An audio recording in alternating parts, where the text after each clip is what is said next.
Can I say badass on the radio? That was the wrong button.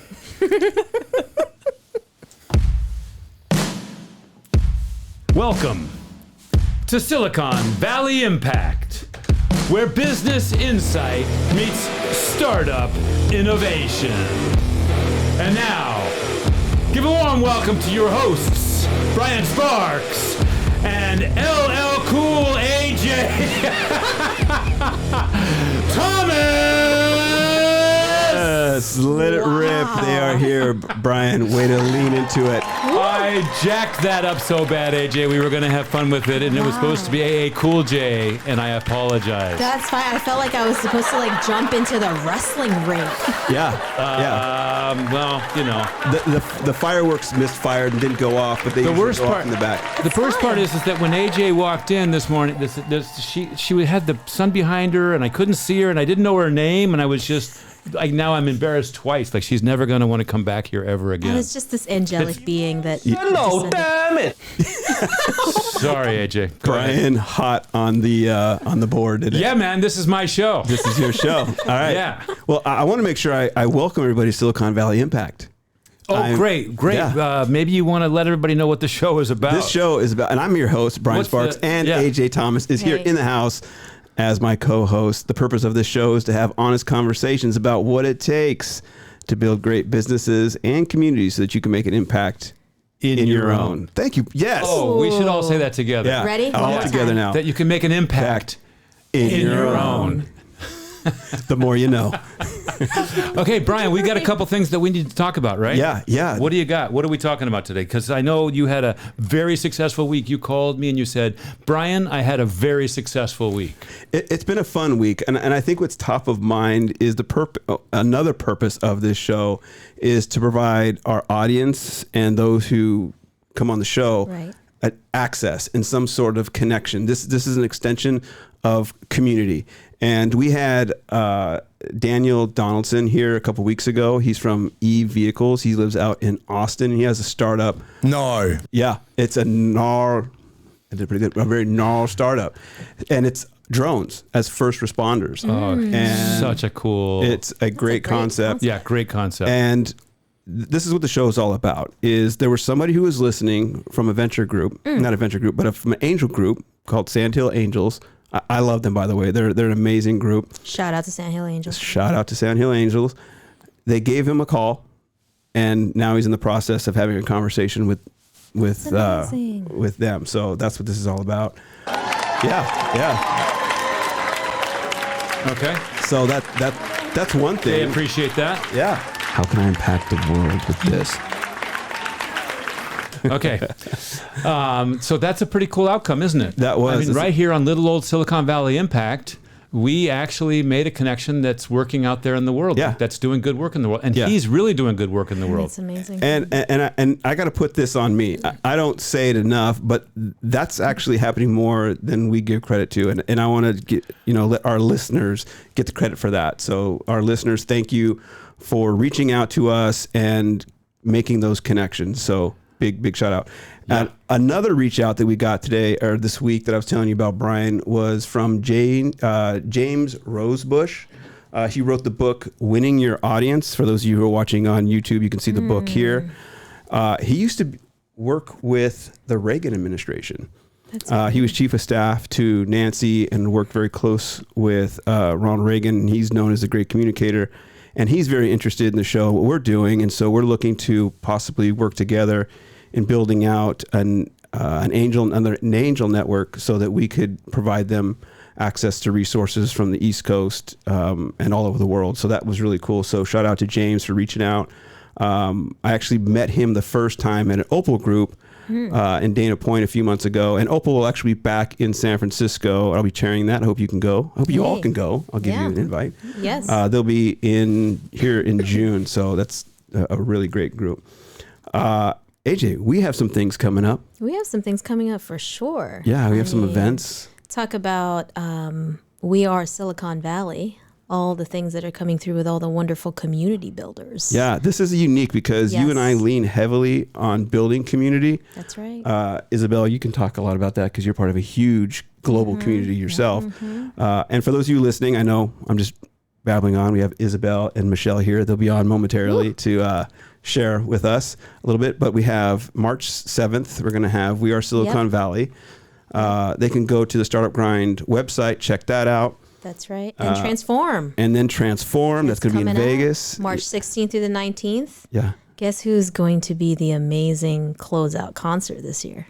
Well, last year was amazing. It was Flow Rider last year. Who are we getting this year? How can you top that? Timbaland. Get out of here. Not even. Well, you got on the stage. Well, I mean, I had to sing a song. That was cool. Yeah. And then you chucked a nightlight at me or something. I did. Yeah, that was amazing. We were all chucking nightlights. It was the HR conference, but I will say it actually is for folks that are looking to make transformative changes in industry and the future of work and people. Yeah. So check that out. Transform.us, I believe it is. That's right. They'll be down in Vegas. It's probably one of the most amazing conferences in the world around leadership and HR. That's led by Samara Jaffe. She's been on the show. She's amazing, by the way. Talk about another community builder. Yeah. Right? Amazing. Communities and cookies. Let's talk about community and cookies. Remember last time we were here talking about a lot of C's, and we got more C's. We got more C's today. So big shout out to TriNet, a couple of my friends, Megan Rice, Connor English. You two showed up today, brought us some crumble cookies. We're going to be probably having a diabetic shock later on after eating all these cookies. Not I. Yeah, but thank you, Megan and Connor. You're amazing. Thank you so much. Crumble cookies, TriNet, you guys are winners. Thanks for that. All right, with that being said, let's, Brian. Oh, I just thought somebody was going to hold the cookies up and show you what we were talking about. Oh, show your cookies. You guys have them stashed away on set over there. That's okay. You don't have to. I just thought maybe. Just show it. There they are. Look at them. For all you watching, Online. Let me describe everybody audio-wise. to know that we're stashing cookies away there and that we're going to be munching on the show today. Chip. Don't judge us. Yeah. All right. With that being said, AJ, let's bring in our guests. Man, we got two rock stars today. Yes. And I'll give them the mic. Isabelle, good to see you. Hi. Yeah, thanks for having me. There are a ton of people that I've just been pursuing to be on this show. And there's some swing and misses on others, but there are others that I just don't give up on because I really want them here. And Isabelle, you're one of them. I think you and I were talking last year. Brian, you and I were in Sacramento when we first began the conversation, and it's finally happening. Yeah. Thank you for being here. I appreciate your persistence. Yeah. Thanks for so for those of you who don't know who you are and the amazing things that you do, give a little introduction about yourself. Yeah. So my name is Isabelle Johannessen. I'm the head of the Startup Battlefield program at TechCrunch. So the Startup Battlefield is TechCrunch's early stage launch competition. So every year we look for 200 of the most cutting edge founders in the world and put them up on stage at TechCrunch Disrupt. They exhibit, they pitch throughout the conference. And our journalists are the ones who end up selecting the final batch. So it's pretty cutthroat, pretty competitive, to be honest. But we, I spend a lot of time digging into different founder communities, reaching out to VCs, and just in general trying to find the coolest startups in the world. Kind of a crazy mission there. But and before that, I used to run an accelerator that focused on helping international startups from countries like South Korea, Spain, Italy, Japan come and enter into the US market and find funding here or customers here. So kind of been in the ecosystem for a while now, but always, happy to meet new people and find new ways to connect with founders out there and new VCs. So yeah, really happy to be here. So beautiful. Oh my word. Think about all the destinies that you've changed just through that platform though. Yeah. Yeah. How long have you been involved? At TechCrunch? At TechCrunch, Not very long. Not yet a full year. So will this be this will or won't be your first TechCrunch? It'll be my second TechCrunch Disrupt. Okay. And so we'll dive into that. So many questions. I didn't know you had that background. So it's like, oh my gosh, I want to learn more. So been pursuing you to be on the show for a long period of time. Then there's other rock stars that just kind of come out of nowhere. And Michelle, I was introduced to you through AJ, and I'm pumped that you're here because you're all about decision making. And for those who haven't had a chance to meet you in our audience, go ahead and give a little intro about yourself. Yeah. So hi, everyone. My name is Michelle Florendo. I'm a decision engineer and executive coach. I did not make that up. Decision engineering is actually a thing, something I studied at Stanford. Most people don't know about it yet, though. But I mean, on the executive coaching side of things, I've coached the leaders from like big global tech companies, but all the way down. I find actually I'm most excited when I'm coaching founders because there's so many decisions that they need to face and a lot of uncertainty. And not many people have ever been taught a process to go through that. And so I'm really passionate about helping leaders think through not only how they make those big macro decisions about where to take their business next, but also even all those micro decisions that you make every single day that pretty much add up to how you show up as a leader. And that's exhausting, right? I mean, when you're making all these decisions and you're constantly shifting your brain, that can wear you out. I mean, we only have a certain amount of capacity to make decisions.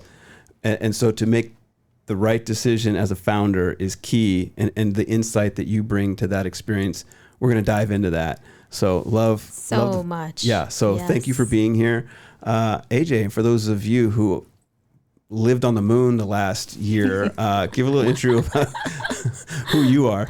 Yeah, well, I'm excited to be in a different capacity here on the show as a co-host to you, Brian. So thank you for allowing me, the Bryans. Yeah, thank you. You know? Thanks for including me, AJ. I appreciate Yes, it. it's a LL Cool AJ, by the way. AJ, yeah. I don't even know. Oh my goodness. No, just, I mean, like, just real quick. I mean, community builder at heart. I work at the intersection of talent, culture, and teams. I am the CEO of the Troublemaker Lab, which worked with extraordinary leaders around really taking them to the next level of transformation for their business and for themselves. And then also the founder and general partner of Good Trouble Ventures. We invest in the technology that powers and accelerates the future of entertainment and creativity. So Say that again, AJ, just that last bit. Do you mind? At the intersection. Yeah. Oh, okay. Yeah. We invest in the technology that powers and accelerates the future of entertainment and creativity. Yeah. You kind of threw it away, but I think it really summarizes exactly what you're doing. I mean, obviously, it's your tagline, and I think it's worth hearing again. Absolutely. Yeah, Thank you. definitely good at what you do. All right. So with that being said, again, we got a lot of ground to cover today. So let's just dive right into it. And Isabelle, I want to start with you. Talk a little bit about what you love about being in this ecosystem. What got you here? What was kind of your journey? Because I know where you're at now, but I think our audience and I'd like to learn about what positioned you and primed you for what. I mean, you've got a big responsibility. You're looking at startups from all over the world. I see eye to eye with you in terms of like you're hunting for the best in the world. What did you come through in order to position yourself at this? Yeah, that's a big question. That is a big question. Yeah. What's your purpose in life? What are you doing here? Have a cookie. Yeah, why are you here? Who are you? No, so as I mentioned, I started running an accelerator that was really focused on government-sponsored programs. And that was a great introduction to the ecosystem because you're really kind of at the intersection of, there's some corporate activity, there's startup activity, but at the end, it's all, within the government interest.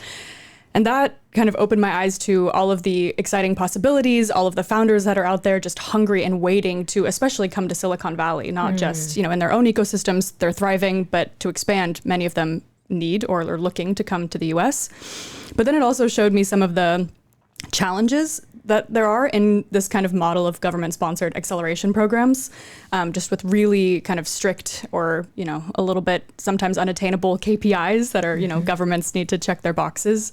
And so kind of found myself getting a little frustrated, but at the same time being excited to do the work with founders, but just wanting to kind of see what other opportunities there were out there that I could work with, hundreds of founders a year. Because that's at the end of the day what I wanted to do. Yeah. So ended up at TechCrunch, where it's pretty much the ultimate way to connect with hundreds of founders every year. And in this way, like you said, it's a big responsibility. I have kind of full reign over the program to tweak and twist it as we see fit. But at the end of the day, obviously TechCrunch wants to find the companies that they can write about that are going to make a splash, that are going to change our conversations in the next year. Yeah. And that really is our objective. So you have a sampling of startups from all over the world. I mean, and now you're here in Silicon Valley. What are some of the big differences in terms of cultural approaches to startups that you've identified? Yeah, that's an interesting one.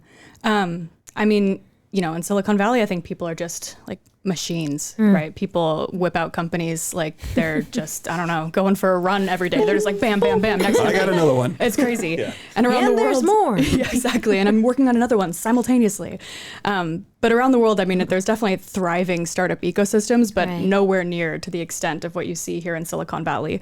And so I think when we're evaluating our applications, like you said, we, source globally, there's kind of a comparison that we have to do, right? That, if a company is coming from an ecosystem that's not so developed, but they're crushing it, that says a lot about that founder and what they're building and its importance.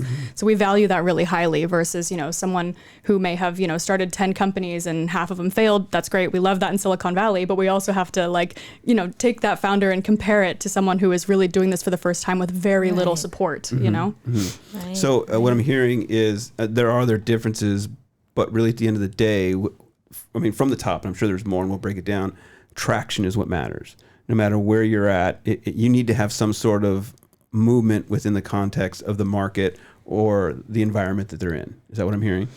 I mean, yeah, I think, because the program I run is very early stage, we need them to have an MVP that they can show us in a quick and scrappy demo video. But they need to be pre-Series A unless they're in a very capital intensive industry. We'll take a peek.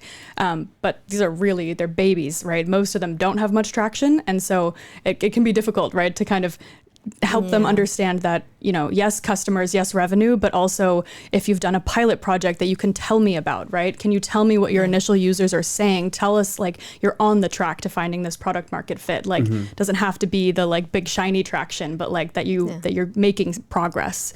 Yeah. I like the learning traction. I think is what I'm hearing too. I mean, being an early stage investor, I mean, you're not going to have people that are going to have all of the, check boxes checked off. So I kind of wonder, as you're looking through some of these applications, are you looking for the folks that can get to a no faster on what they're testing? What are some of the things that tell you guys, oh, this is definitely one that we'd want to make sure we put out there during Disrupt? Yeah, that's a great point. Get to the know faster. So I think we actually ended up changing the application this year a little bit just to kind of dive a bit deeper into that, because it's very hard to have. It's industry agnostic. It's early stage. How do you get this information from thousands of founders to be able to compare them as much as possible? And so, at this point, we're kind of asking them just describe your traction. Tell us how you are going about testing. Tell us about a POC, in words. I don't need a number of how many or any big name clients, but so just traction is the how right now, not just what you're delivering. Exactly. And it also goes into how they explain it, right? If they explain it with a methodology and it's clear that they kind of, you're right, they're trying to get to the know faster. They have a foolproof mechanism that they're using to get there versus just we signed this big client. Now we're done. Now we just, that speaks for ourselves, Yeah. It's almost like you're peeling away, or in the absence of outcomes, you're really trying to peel away and look at what is the process and the thinking and even just the spirit behind how they're pursuing things. Exactly. So what it begs the question then for me, I mean, you have the product, it's getting good feedback. How much of the application process or even the interviewing process goes into identifying, this is going to be the transition between Isabelle and Michelle. So play with this, both of you. Right. Goes into founder fit. Okay, I understand that this could be an impactful product or service or whatever it may be, but you, the founder, how much of that do you look at when assessing a good company? Oh, yeah. I mean, a lot, especially with early stage companies, as I'm sure, you can talk to as well. But so we actually don't do any interviews because we just don't have the bandwidth to be interviewing thousands and thousands of companies. But we look AI for that. No, good point, actually. But we have them do a founder video submission where they just talk through why they're doing this, their motivation.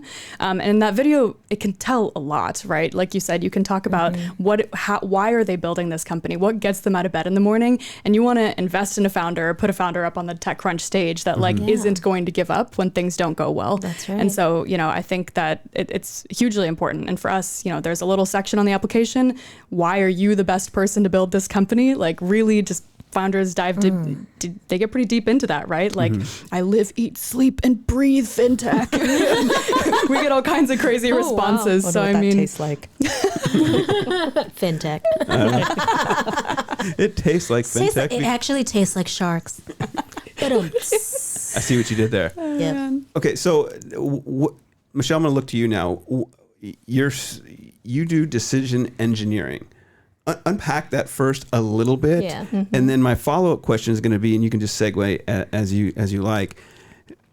What is decision engineering, and then how do these founders decide to, one, make the commitment and the leap, and then there's those who don't, and then how do you decide to keep going in the face of adversity? Let's start there. Yeah, softball question. What is your purpose in life? Yeah. Why am I here?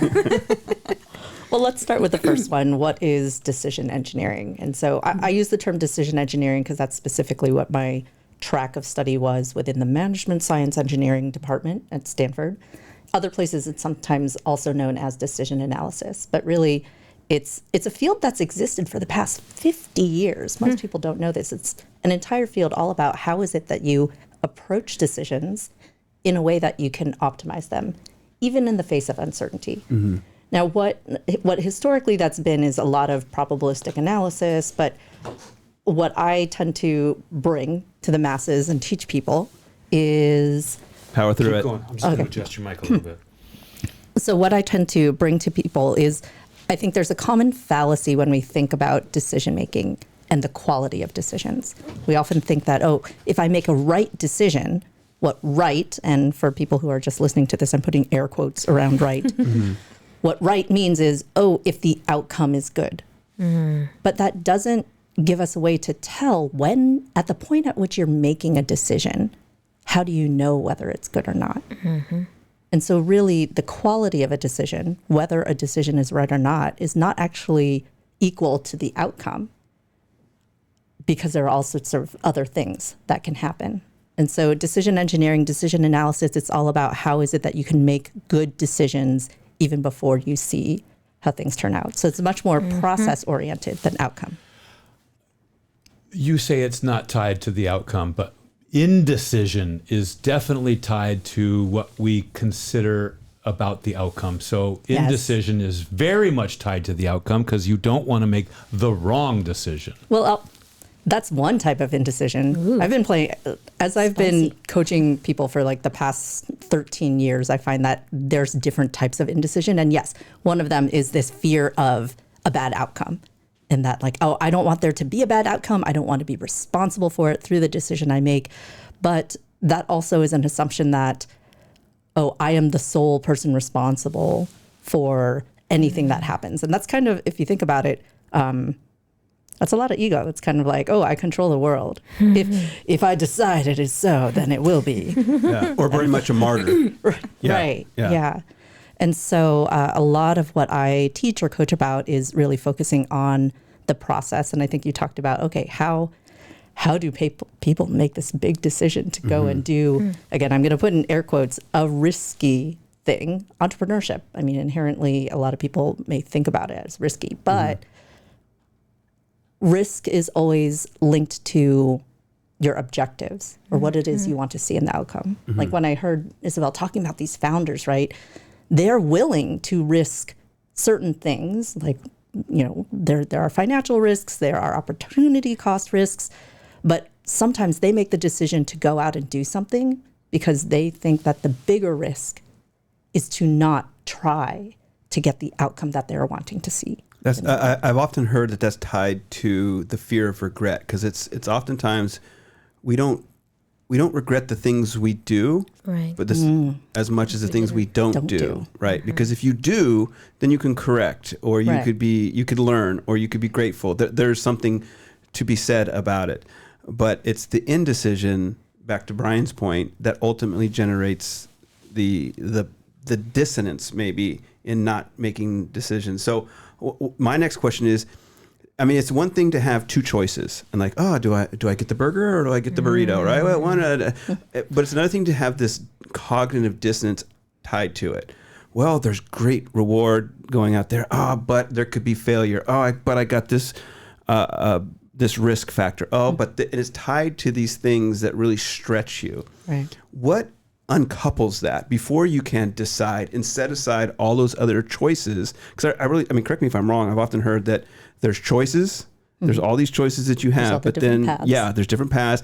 And it's the decision that sets aside all those choices. How do you uncouple to decide? I'm just going to plop that Michelle, down. this is a good one. So is the question, how is it that you sift through all of those different directions that you might be pulled in order to commit? Yeah, to so the action? contrast is, again, it's, do I have the burger or do I have the burrito? Really no dissonance. Thank you. Set you up Have perfectly. the taco. Forget the burger I or the was burrito. hoping like so a bad crunch you'd say wrap. burrito again. Brian on point. That's why he's the man. You don't have this emotional connection to burger or burrito, right? It's you have preferences, possibly. I know Isabel's like, I don't know Some right of us now. do. Which cookie do I eat, right? All. All of them. But there's those objective decisions that don't have so much an emotional tie. But then you think of, do I start this venture or don't I start this venture? And now there becomes this very gut pull of, I could lose visceral, everything. Yeah, Right. it's very intense. And sometimes people are driven to indecision because they can't uncouple Yeah. from the dissonance of what lies before them. Michelle. Well, let's first distinguish between those Yeah. two different types of decisions that you Okay. laid out. The do I want a burger or a crunch wrap or a taco? Not much attachment. Thank you, Brian. You're welcome. She just wanted the bell. I know. I really did. Now it's going to be a game of Versus mentioning Mexican the other food. one. I think one, you can think about decisions. Jeff Bezos talks about this a lot. One-way doors versus two-way doors. And so two-way doors, we tend not to feel as much of that, like, in my gut, that dissonance, right? Because we know, well, I can make that decision and I know I can order a burger today and tomorrow I can get that crunch wrap if I really want it. Right. So Okay. not as high I stakes. see what you're saying. It's those one-way door decisions where people start feeling more about the decision itself. Yeah. Yeah. And so I think one, if you're asking the question, like, how is it that we can start moving through that? I was just talking to someone today and they were talking about how sometimes decision-making feels like being constipated. So how can we get things moving, if that's the question? Yeah. I think it's really to understand what is happening in the decision itself. And so one of the things that I often advocate for is externalizing, meaning let's not just stay in our head or in our body about things, but actually articulate. And pen and paper, I'd say, is the perfect tool for doing this. Conversation's another. What's actually going on there? I can go deeper. Like, I have an I can entire feel like the release rabbit hole regret, pulling but us I don't down, want yeah. to. Michelle, I don't want to go too far down this. Not so much travel. I had the wonderful opportunity of seeing you in action talking about this past weekend. And you lit a really fantastic light bulb around the comparison of going through, I think what Brian, you're talking about, like a pro-con list. Can you go a little bit into that? I thought that was brilliant. Just like a different framework for Yes, a approaching different, things. yeah. Is it like, Well, let's build on this exactly. regret thing. So, one, let me just say that feeling that you're feeling has data behind it. And so if you're fearing, what if I regret this? Well, let's pull that thread. What does the future look like where you regret choosing, let's call it door A? burrito. And so, like, maybe it's, I'm going to be gassy and, like, feel really happy. I shouldn't Who have knows? had that Taco Bell. But, in that, in that, as you paint out that picture, you'll start noticing, like, what is it that you care about? Right. And now we're getting somewhere because it's in what you care about that is your decision compass. Like, that's ultimately, like, what you're going to be using to evaluate things. There's the regret part. Also, it's good to look at the other side. Like, what would the world look like where you are rejoicing or you are relieved that you choose that, right? What does that look like? Another question is, okay, in the regretful situation, if that actually happened, what would you then do? And so, I don't know, like, Isabelle, as you're thinking about these founders who have made this decision to, put themselves out there, go and build something, who knows what they've given up. Like, I'm wondering, what are some of the ups and downs you've seen them encounter, or what might be some of those regretful situations that you've seen them power through? Oh gosh, I mean, I'll answer that in one hot second, but I will say that like just talking about this, it's really nice to be reminded, because I think when, and you know, in VC world, accelerator world, when you work with so many founders, it's, you know, we know that it's a huge sacrifice, and there's so many decisions that go into being an entrepreneur, but just picking apart every single decision and kind of framing it the way you just have, of like, what does regret look like? What does success look like? And I know that's what founders go through on a daily basis, but it was good to be reminded of that, right? To just like, when you see 1,000 applications, that every single one of these people has like dedicated their life to doing whatever it is they're building. And, you know, that's just all the respect in the world to entrepreneurs. And so anyways, another reason we're having this conversation, right? Just hyping them up. But yeah, to answer your question, I mean, I think one of the biggest kind of wild decisions I've seen founders have to face is, like I was saying, working with international startups coming to the US. I've seen founders that they know that the founder themselves needs to be in Silicon Valley often to be able to raise here, to be able to have customers happy here, right? Like if they're serious about entering the US, it often means relocating. And I've seen founders, you know, move from South Korea and move their wife, their kids, their whole family to move here just for hopes that maybe they'll get, you know, a term sheet signed. It's like pretty risky, pretty crazy, but also like that's what you got to do at the end of the day if that's really what you want.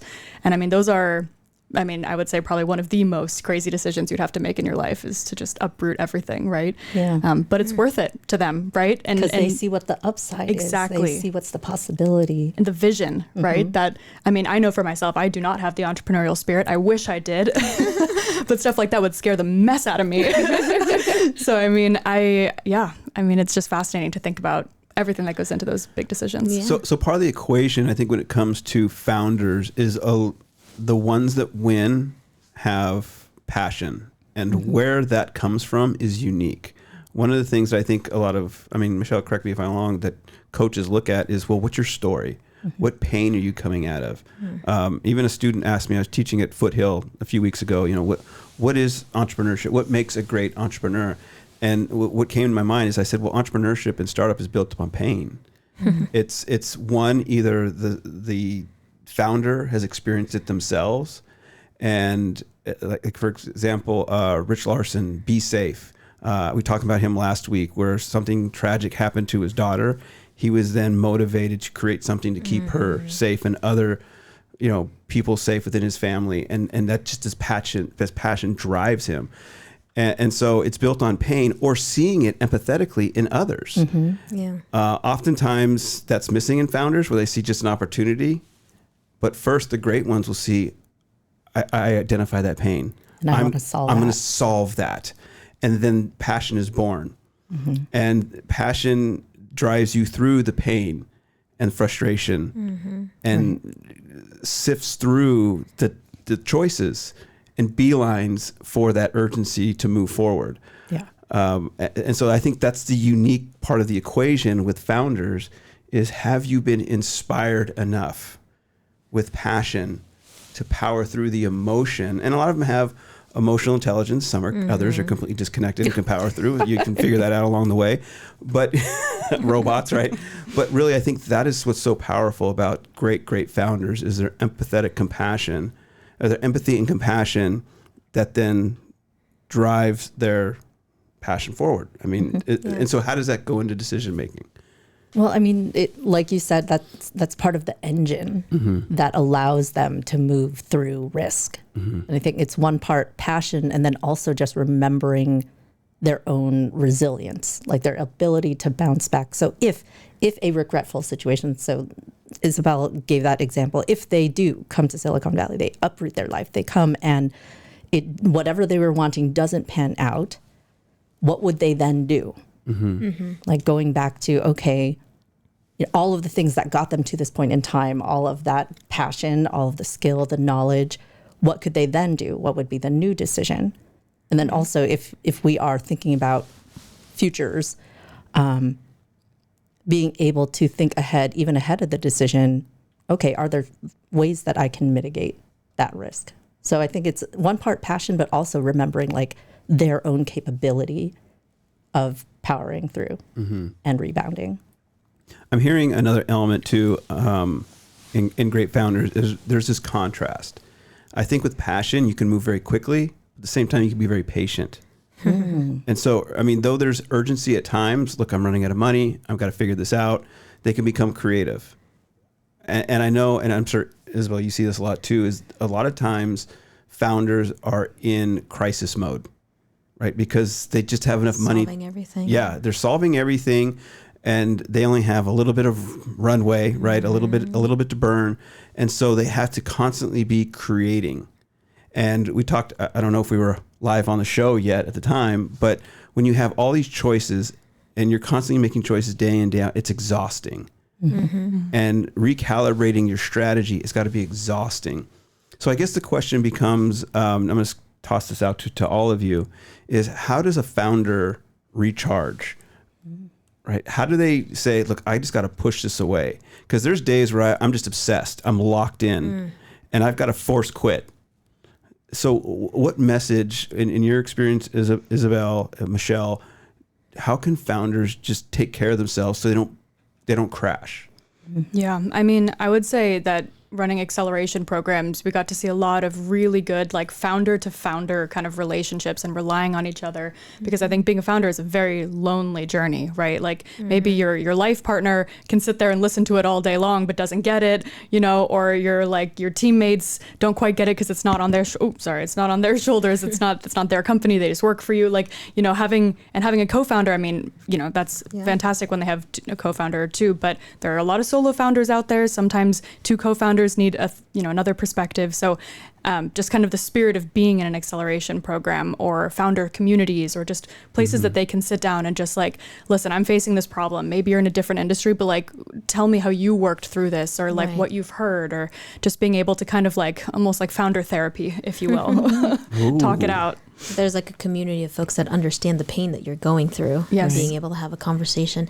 You said something there that was also really interesting, Brian, relative to just decision making. Like, are decisions different from choices?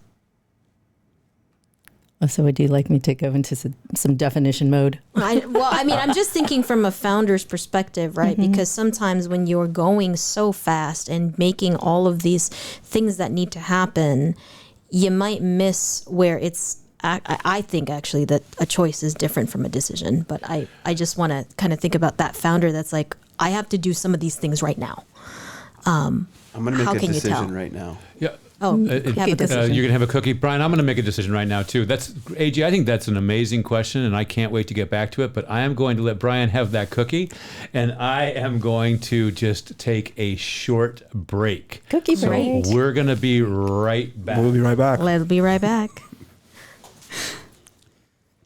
All right, we're back from our break. Brian, thank you for taking. I had a cookie in my face, so you. I love it. I love the fact that you're just on set mowing cookies and no shame whatsoever. Well, I broke the seal, and then Isabelle was without hesitation right behind me on that one, and then Michelle follows. And then we took a break, and Cookie everybody, Monster. except of course me and AJ, were just like mowing to their heart's content. Which I Yeah, appreciate. wait till the sugar kicks in, so that will happen in a minute. It's going to be like gonna hear AJ it. and I are going to be the last ones standing. Yes, we are. You're gonna have to drive us So home. I just want to bring it back up that where we left off was the difference in decisions and choices, right? That was AJ's question, and I just want to right. kind of bring us back around because I think that's a fascinating observation question. You in the break, Brian, you threw in the indecision piece, so I want to make sure we tap into that as well, being locked into indecision. And also, I think, to AJ's point, I think that choices are related more to values, whereas decisions are related more to like tactics. I think I don't know. Ooh, I think okay. choices are numbers. In other words, I have 5 choices.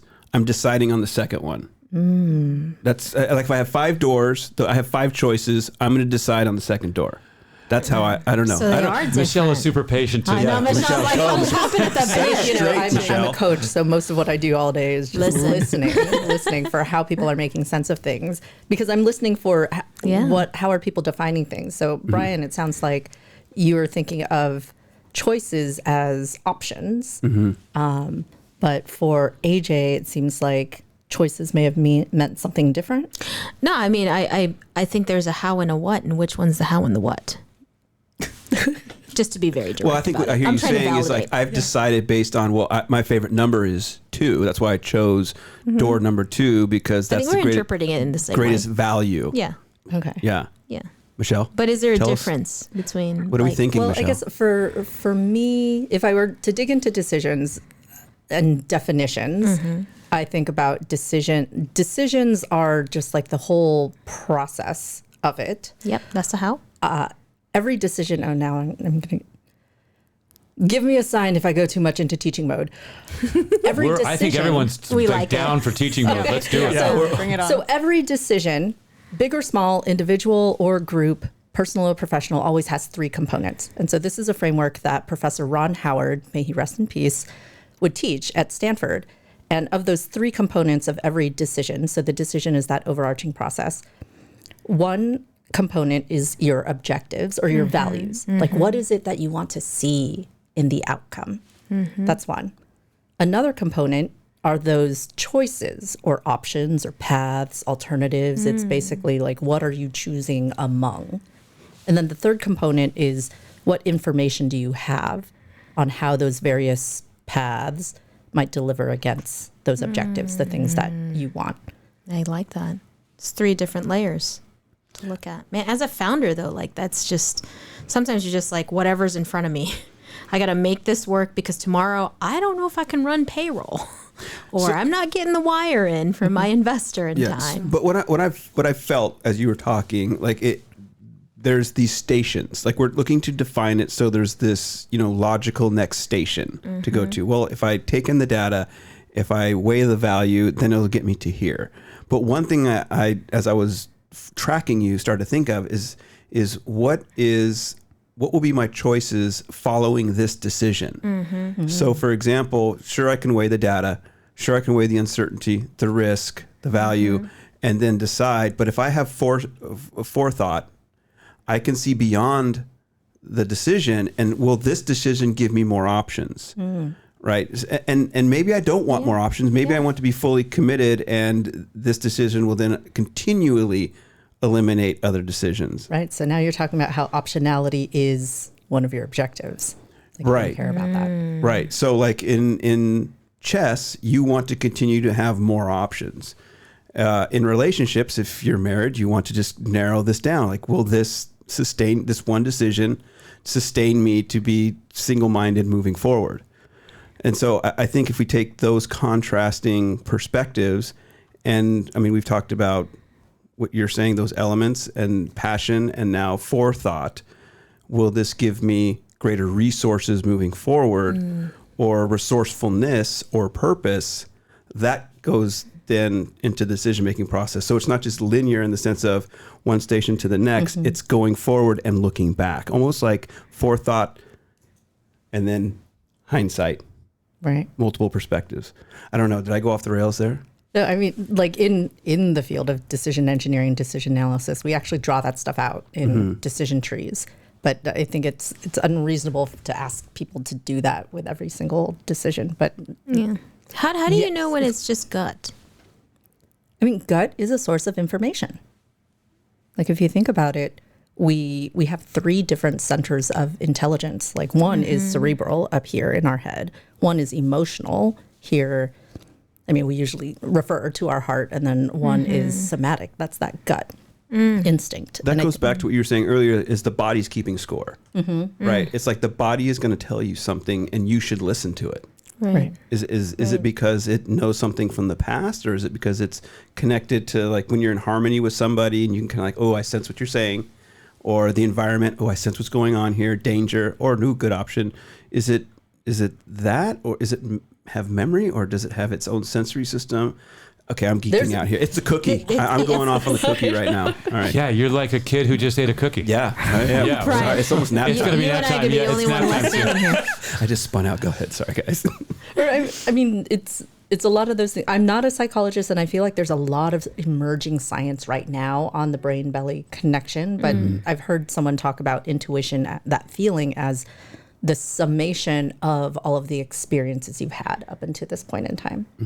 And so, I mean, I'm glad that you mentioned gut instinct, AJ, because I think, Brian, you were also talking about, it can just feel so unwieldy, the number of decisions people have to make.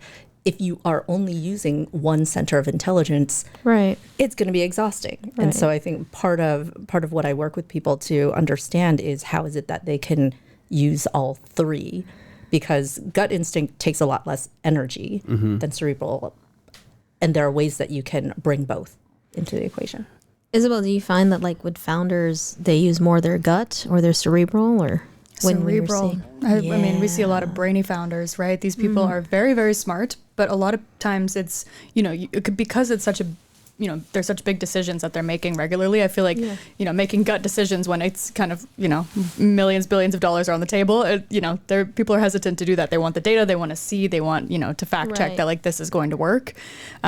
But then again, I think there's other things too, like when you're picking investors, right? Do you like that person? Does your intuition tell you that like your gut feeling that this is a good vibe? This person I can trust, I want to work with them, picking co-founders, hiring team, right? There are other decisions that I think should be more gut based.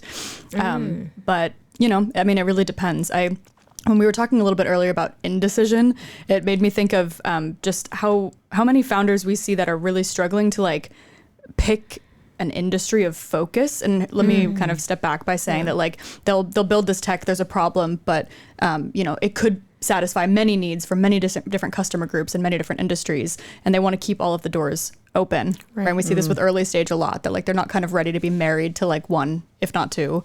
And so they kind of keep everything, and they end up being like kind of half good in every different industry. Really diluted. Right, because they feel like they're closing doors if they focus on one. So I'm just kind of curious, like the perspective of indecision, and how do you just kind of jump off that cliff and decide I'm going to go put all of my eggs in this basket and see what happens? Can I add to that? Can I add to that? Because I have the same question. I'm tracking you. Are you talking about those who can't find their market? Is that what you're saying? Or they have multiple possible markets. Exactly, multiple possible, I would say. Yeah, I see go-to-market as a big struggle for a lot of companies. Oh, yeah. This is true. And just choosing, okay, are you serving, they're trying to boil the ocean, right? That old Right. saying, Yes. like they're trying to do everything, but yet, look, you need to make a decision. Are you going to go this direction? Are you going to be this company? Are you going to be that company? Are you going to provide this? Or are you going to provide that? You're providing too much. And so how does a founder, and I think this is what I'm trying to clarify, how does a founder lock in on a market and commit to that, even though when they feel that I know this is good for everybody, right? It's like, I'm selling water. I know everybody needs this. Oh, I mean, is that kind of like what you're angling at, Yeah, Isabelle? yeah, I want to make exactly. sure I want to add to that a little bit. Go ahead, Michelle. Tell us what you're thinking now. There's so many different things, but I just want to highlight, because I think earlier we were also talking about indecision, and I said there are different types of indecision. So one type of indecision is just like the analysis paralysis type of, I don't want to make a wrong decision. But Isabelle, you highlighted another one, and that's the one I call I want to stay in the land of possibilities and I don't want to close any doors type of indecision. Or, there's some sort of kind of like emotional hangover from just choosing one or something. But in terms of how, one way I think about it, well, a lot of brainy founders will run numbers and maybe just kind of like see what they think is the biggest opportunity. But I think it's also interesting to think about, like, there's a philosopher, I think a philosophy professor, her name is Ruth Chang, and she talks about hard decisions being a function of not just like what is, again, air quotes, best, but what do you want to become? Different frame.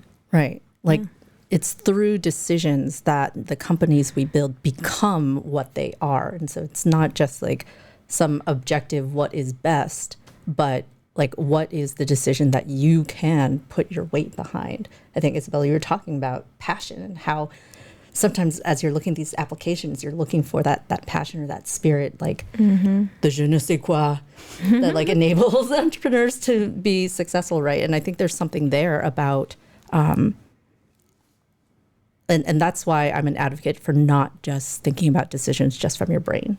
Yeah. Right? Like, what is that decision that, if you had to pick a market, you really could see yourself living into, and like your company living into that reality? Because sometimes, company will have a different vibe, whether you pick like do I want this to be solving, this problem in education or in like health or even different types of health, right? Yeah. And you'll see the authenticity in the founder pursuing that as well, if they're using all of those layers. So how do you kind of prompt founders to tap more into their gut and into their heart and into these different parts of their intuition? Again, pen and paper. And so I think earlier I was talking about there's this framework. So basically, I call it the relief regret matrix. And I was kind of walking through it where you have a column for each choice. So let's say there's like market A, market B, market C.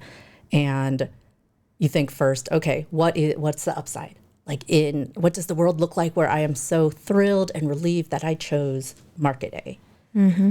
And then you go to, that was relief. And then you go to regret. Okay, what does the world look like where I am regretting that? And it's interesting because sometimes people, when we are sitting in the present, we can see all the possibilities. But like if we live into one, it's not like we could transport ourselves to an alternate universe to see like, oh, how did it turn out? Not yet, but I'm sure there's a founder working on it. It's probably in your application pool. It'll be in TechCrunch. Like, why hasn't teleportation been a thing yet? Someone should be out there working on it. Yeah. I want to double click on this overwhelm. And when there's a term, make it get flooded or they're overwhelmed. And, we talked a little bit earlier about exhaustion, but there's a difference between exhaustion and overwhelm and being stuck. When someone is just flooded or overwhelmed, what are some emergency practices? Here's a good example. You're going to be dealing with a lot of founders that take the stage. They're getting ready to take the stage. They get nervous. They're flooded. They're overwhelmed. Or they have an opportunity to move their company forward. They're overwhelmed. They're stuck. And they miss an opportunity. Or they may not come off as fundable with that opportunity. But they may be great people and they may be able to do something, but a different context. When that happens, are there any things that we can I'm asking for myself, are there any things that we could do in that moment to kind of free ourselves out of our head, maybe get back in the body, or maybe look at things from different perspectives? Top of mind, don't want to go too far down the rabbit hole, but I'm very interested. I think you just tapped into it, right? I talked about those 3 centers: head, heart, body. Sometimes people are overwhelmed because they are overthinking, right? And in that case, it is good to switch into body, right? Like very, very tactical. Wiggle your toes inside your shoes type of thing. Can you feel the ground beneath your feet? Focusing on sensation. Sometimes people might be overwhelmed with the emotional part of things, and maybe it would be useful for them to go to their head. So maybe sometimes just switching which center of intelligence is overheating? Can you gear shift into another one? And what does that look like though? So now I'm pretty comfortable on a mic or in the stage. I can go up there just relaxed. But there was a time where I was scared to death. And I didn't want to go up there. And when I did get up, I'd get instant tunnel vision. Or if I'm thinking critically about in debate, nowadays more so if I'm debating, I might get like overwhelmed with perspectives, because I will do that, look forward, then come back, look at it from this I will look things from multiple perspectives. What are they feeling? I'm oftentimes when I'm in an argument, I'm not very sympathetic, but I'm very empathetic. In other words, I stop projecting and I immerse myself in what someone else is saying. And in order to get closer to what they're saying, I'm looking at it from multiple perspectives. And it's overwhelming. And it's because there's this constant questioning of like, oh, is it really this? Is it really that? So when I get stuck in this loop, or someone else, let's get away from me. This is not Brian's therapy. What my friend? So I'm asking for a friend. Just this brain is overactivity, switching it off. Pivoting, even startups need to pivot, or breaking away. I don't know what's kind of top of mind for overwhelm, and what does that look like? I feel like you're looking at me, but I think this is a good question for everyone, because I think we all have had experiences like this. Just kind of talking a little bit about, the physical aspect, like you were saying, that, for Battlefield, our founders get up on the main stage at Disrupt in front of 2,000 plus people, and they pitch, and there's live judge Q&A, and Q&A is the scariest thing, I think, for a founder, right? If you have got 6 VCs sitting there grilling you and you have to answer, and there's a camera and an audience. And so, tapping into the physical, I always do like breathing exercises with the founders, breathe in for 4, out for 6, things like that. Power poses, right? I think there's a few things that you can kind of quickly trick your system into getting into your body. But then it's also just about kind of the preparation, right? Like you can have your answers to something like a Q&A, a really stressful situation where you need to, impress them, but also you can't possibly calculate every angle they're thinking of, right? On stage, live, like you can't possibly know kind of where they're coming from. Is it okay to say, I don't know? Because they're expected to have all the answers, right? Or they put that pressure on themselves, but can they say, I don't know? It depends. I think if you are a founder and a VC asks you a question and you just say like, I don't know, no, that's not great. Maybe not. But I think don't know, and I'll get back to you. Exactly. There's an authenticity to that. Yeah. And I think for me as an investor, I would rather you tell me that than give me some BS answer that I'm gonna have to go research later. No, 100%. And I think it's about the attitude, really. It's like, I don't know, I'll get back to you. Let my CTO come up here and answer that. Like someone on the team knows, like that kind of thing. But just kind of shutting down a question is, usually not the right approach. So, okay, I'm putting this now on myself in terms of I'm a recovering perfectionist. Same. How's that going? Yeah, and I've learned to embrace messy. And if I can get to messy, it's okay to be creative. And if I'm creative, I can get to play. And if I'm playful, I'm authentic. If I'm being perfect, then there's black and white. There's no gray. There's no choice. There's no option. There's no resource. It's either this You or just that. blew my mind. Thank you, Brian. Thank you, Mom. You just blew my mind. So I don't know. Is there something to this where we have these maybe expectations in choices and decisions? I don't know. Okay, now I'm geeking out. Maybe I'll just back off here. But am I going? Brian, you're shaking your head like, no, I should have leaned into it. No, there's so much to unpack is part of the problem, right? There's because this applies to decision making happens from the minute you open your eyes in the morning. There are decisions to be made, right? This is why we develop routines and things that we can rely on, mechanisms that we can all kind of fall back into. But even that is a decision to build those types of mechanisms that we can rely on, that we can get up in front of an audience and I have a reliable mechanism for being here on this show, but that was a decision to have that. And I see people all the time making no decision, which of course in itself is a decision, right? The decision to make no decision is a decision. And it's everything. The decision, what question to ask or how to respond or who to look to it's just so omnipresent and never ending as, every day that we're on this planet. Yeah, that's why I'm shaking my head. It's a big topic. Yeah, I'm still stuck on that big meta point of what is the difference between a decision and a choice. So, and we don't have to answer that now. I think what I'm taking away from this that could be good for the folks that are listening is that, there are different ways to process these paths forward that you want to take. And especially as a founder that's coming into a market that might not even know, might be going into something that's unknown. I think what's going to be very important is actually to figure out what's the compass that's helping you get to whatever that path is. Yeah. Right? Because I think if you don't have that, then you're just kind of throwing things spaghetti that's going to stick on the wall. And then you trick yourself into making a decision between the spaghetti that you probably shouldn't have been throwing on the wall. Right?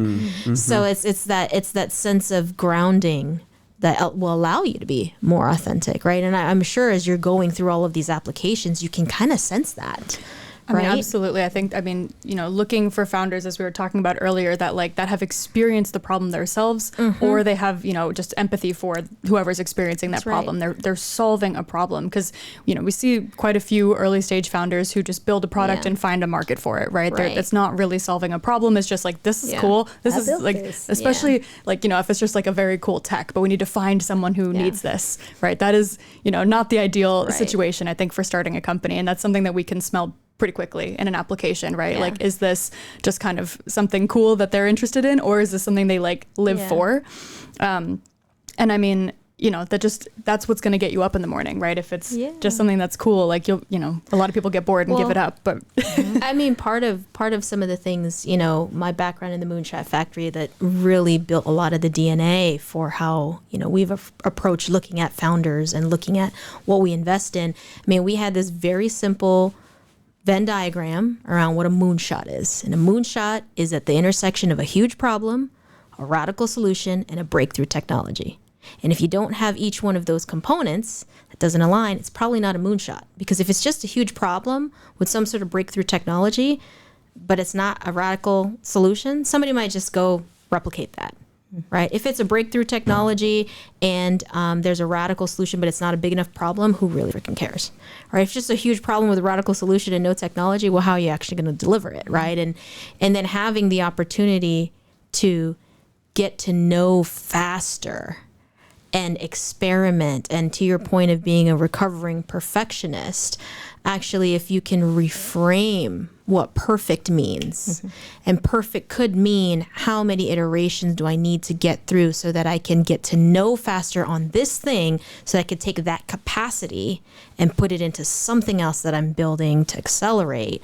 I think for founders, for me at least, that is gold, to have that kind of mindset feeding into the decision making all day long. I'd bet on whoever that founder is. agreed. If you had answered that on my application, we'd be talking. I'll be on TechCrunch Disrupt this year.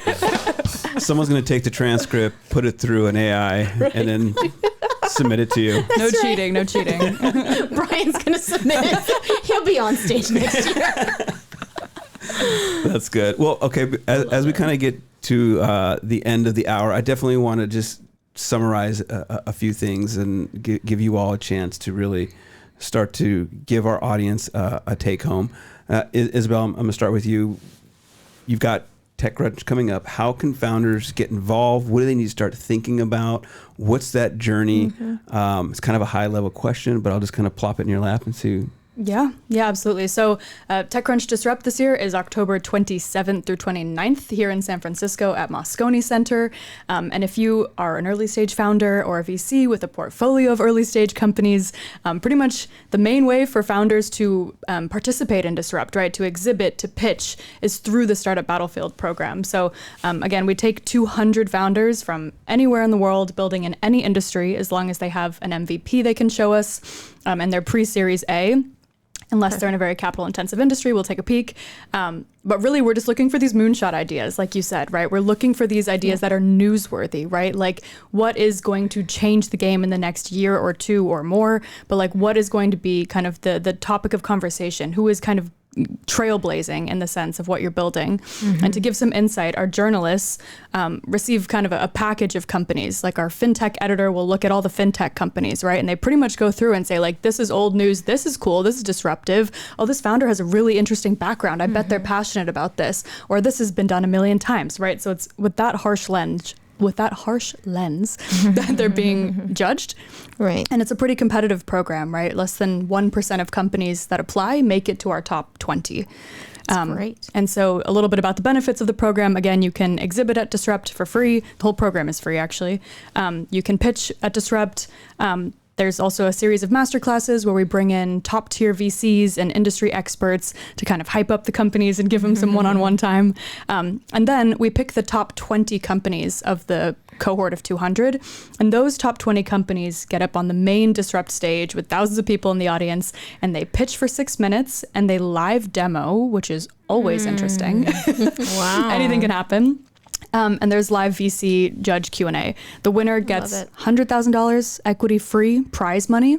And all of the top 20 companies get featured launch articles in TechCrunch. So it's a fantastic exposure opportunity and something that I think all founders should take advantage of. Why not? Yeah. Is this is it just one event during the week, or is it year round in other countries? Is there like satellite programs going on simultaneously? Yes. Give a little bit overview of how the year-round process looks. Absolutely. So, I mean, the sort of global startup battlefield that I was describing now is once a year in San Francisco. The 3 days of Disrupt are pretty much all around Battlefield. Like, Battlefield is happening every day at different points. They're featured on the exhibit floor, so it's kind of everywhere.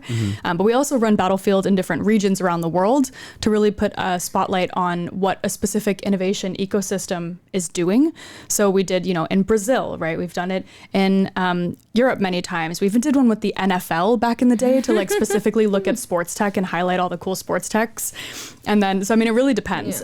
But the idea being like, for TechCrunch to put a deep dive and a lens on like what is happening in this ecosystem, and let's talk about it. What is the coolest startup coming out of Brazil? What's the coolest startup in hard tech, right? Like, let's get into it. So we do battlefields kind of all over in different capacities. Are you engaged with all of them? I mean, pretty much you're. Wow. Yeah. Wow. Yeah. When do you breathe? When do you get a break? I mean, wow. Right now. Right now with the cookies. Thanks for reminding me. Yeah. Well, that's great. And how can people connect with you or Startup Crunch to get more information? Yeah, Startup Crunch. I like that one. It sounds like the cereal. What did I say? TechCrunch. TechCrunch. Sorry. Crumble, cookie, tech, I startup. get Crunch face all What'd the I time. say? All right. Startup Crunch. He's gonna say Tech Crumble next. No, but so actually applications for Startup Battlefield are open right now. So founders can go ahead and apply directly on techcrunch.com/apply. They're open until June. So don't be late to the party. You want to apply as soon as possible because we start reviewing on a rolling basis. And then otherwise, just stay tuned. Disrupt tickets are also live now. So there's plenty of ways to get involved. Feel free to, connect on LinkedIn. I'm always posting updates about Battlefield and cool founders and who's hiring, who's raising, whatever. So yeah. Now, what did I say? Startup Crunch? Startup Crunch. Yeah. It's a good one. You're still there. Come back to us. All right. Jeez. All right. Well, thank you, Isabelle. It's getting to be nap time, isn't it? I know, right? I needed the cookie. Cookie Sugar went crash. fast. All right. Well, thank you, Isabelle. Yeah. Michelle, again, great insight around decision making. What are some high-level insights that our audience can take away when stuck or when faced with adversity or whatever a founder may be facing? What are some parting words, some high-level insights? Yeah.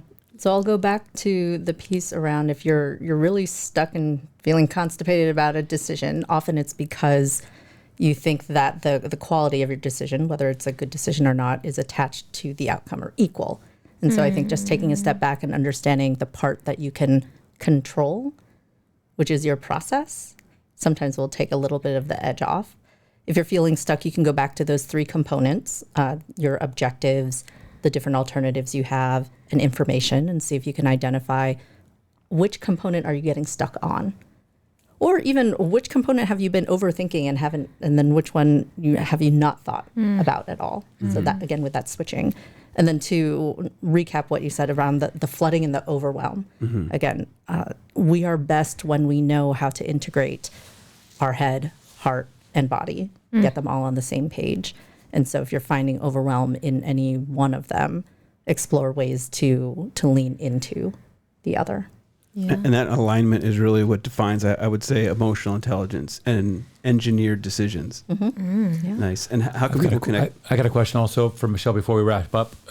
If people are listening, you are offering a service, I imagine, of some sort. And so who is it that you think should be calling you to take advantage of the service that you provide? Yeah, so I do a lot of teaching about decision making, both private workshops, sometimes private in-house courses for teams. And then I'm also an executive coach, and sometimes I've been brought in to coach teams around decision and decision processes. And so if you're interested in any of that, as a speaker, workshop leader, or coach, you can find me at poweredbydecisions.com.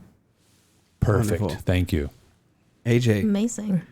what an honor to be here to just witness this amazing conversation. I know this has been a lot of fun, You got to come back more often. I know you've got a I'm just here for commentary now. This is so much less pressure than being a guest. I know, right? You just kind of just We put so much pressure on our guests. Tell me about decision making right now. Tell me about those founders. Give me all of the answers. Have a cookie. yeah, eat more cookies. Yeah. But one thing we didn't put any pressure on is the music talent that we had here, the beatboxing. Oh, the beatboxing, the That's really finger what I'm here for. snapping, Yeah. right? So you're going to kick us, are we No, going to? no, No, I gotta do Isabel's it. kicking Isabel's gonna us off. drop a She's beat. kicking us off. Yeah, here we go, Silicon Valley impact. We're talking about decisions, we're talking about founders, Silicon Valley impact. Here we go, what do we know? Hi-oh! Ladies and gentlemen, Oh God! that was Right so back at good. you. All We should right. make this a thing. We'll make it a thing, yeah. All right. AJ Thomas, thank you so much. Michelle, Isabelle, you are all rock stars. Thank you for being here today. Brian, once again, you're a rock star. Thank you for all that you do. Great conversation. Thanks, guys. Brian, love you. Mean it. Don't go changing. See you all next week. Be safe.